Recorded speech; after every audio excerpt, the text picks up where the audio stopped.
సాయంత్రం పొద్దున చిన్నకరమైన కొలుకు తెచ్చావు. ఈ బండి నీకు ఎక్కడదమ్మా? ఈ బండి ఎక్కడ అడుగుతున్నారా తల్లి? అమ్మా మరి మీరు వెంట వరుసలో బంగారం ఇచ్చారు కదా. అప్పుడు తల్లి జొన్న చెనికి వెళ్ళాను.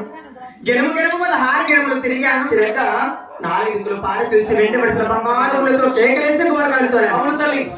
మరి తూర్పు ఉత్తరము దక్షిణము ఎక్కడ చూసినా ఒక కర్ర కూడా మూట కాలేదమ్మా. ఎక్కడ పెట్టారమ్మా మోట్లు? అమ్మా మరి పడమట వైపు బాగా చూడగా మా అన్నకు మా ఆయన భూములు వచ్చాయేమో తల్లి. 7 చిలకల నుంచి 7 కర్రలు మూట పెట్టి వెళ్ళాను. ఏం చేసావు తల్లి? మరి మూట కర్రని కోసాను. కోసి కర్రకు వీణలు తీశాను. చిన్న చిన్న చేతుల బెండుకు వీణలు కూర్చోగా మరి హంసలతో చిలకల కానీ మంటి వెద్దిన మానవ బొమ్మలు కూడా బొమ్మలుగా తయారు చేస్తాను. మరి అవసరం చిలకడానికి మంటి వెద్ద మానవ కూడా అవసరం వచ్చారు తల్లి. మరి మా అన్నగారిని కూడా నా మనసారా ప్రార్థించాక మా ఆయన మధ్యరెడ్డి స్వామి కూడా మా ఆయన రూపంలో వచ్చి చిలకల బండికి అవసరాలించి మాయమయ్యారు తల్లి. మరి చిలకల బండి తీసుకొని రావడానికి కొద్దిగా ఆలస్యమైన తల్లి. చాలా సంతోషం తల్లి. అమ్మా అమ్మ కుమార్తె ఏంటమ్మా మరి చిలకల బండి చూస్తుండగా మరి రామాసు కూడా చాలా సంతోషం ఉన్నది. అవునా తల్లి? మరి ఆనంద కోపం లేదా? ఎందుకమ్మా కోపము? ఆలస్యంగా వచ్చారని నా పైన కోపడతామేమో అనుకున్నాను తల్లి. అయితే మనసులో కోరిక తెలిపేది ఆలకించరా? అమ్మగారు మాయమ్మ గారు తల్లివైనా కొంతమంది అమ్మగారు మాయమ్మ గారు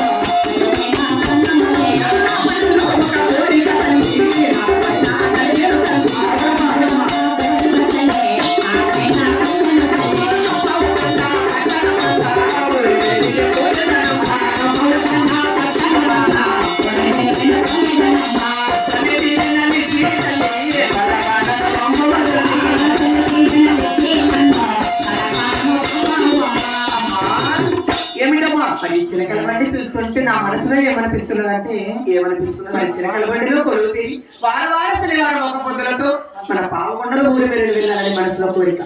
ఊరి వచ్చిన వాళ్ళకేమో కొలవుతుంది. ఏమిటమ్మా? మరి ఈ రోజు శనివారం ఒక్క పొద్దులతో అలాగే 1,000 దాసులు పిన్నప్పి మరి పావకొండ పట్టణం తర్వాత చేయించి అలాగే వీధి 16 వేలు పంపిస్తారంటే అందుకంటే మహాభాగ్యమా తల్లి. మరి నాకు కూడా సంతోషం. ఓ వినాయకుడు కూడా వాసన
మీది 16 వీధులు, అలాగని బ్రహ్మ క్షత్ర శూద్ర మరి మన పాప కూడా 16 వీధులు వెలుగు చేసి అలాగేనమ్మా మన కాప వీధులు కొలువు తీరుతుంది. అలాగనే తల్లి అలాగనే మీది అమ్మ. మరి అమ్మా తల్లి చిన్నమ్మ మా తల్లి గారు కూడా ఉన్నది ఒక ఆడబిడ్డరని పావుగడ 16 వీధులు ఊరి మీరని వెళ్తారనగానే మరి నా కోరికలు కాదని కూడా పావుగడ 16 వీధులు ఊరి మీరని పంపుతారు మా తల్లి గారు. మరి వారావారం శనివారం ఒక్క పొద్దులకు తలకి స్నానం చేసి చిలకలపల్లిలో కొలువు తీరి కూడా పావుగడ 16 వీధులు ఊరి మీరని వెళ్ళారంటూ చిన్నమ్మ తల్లి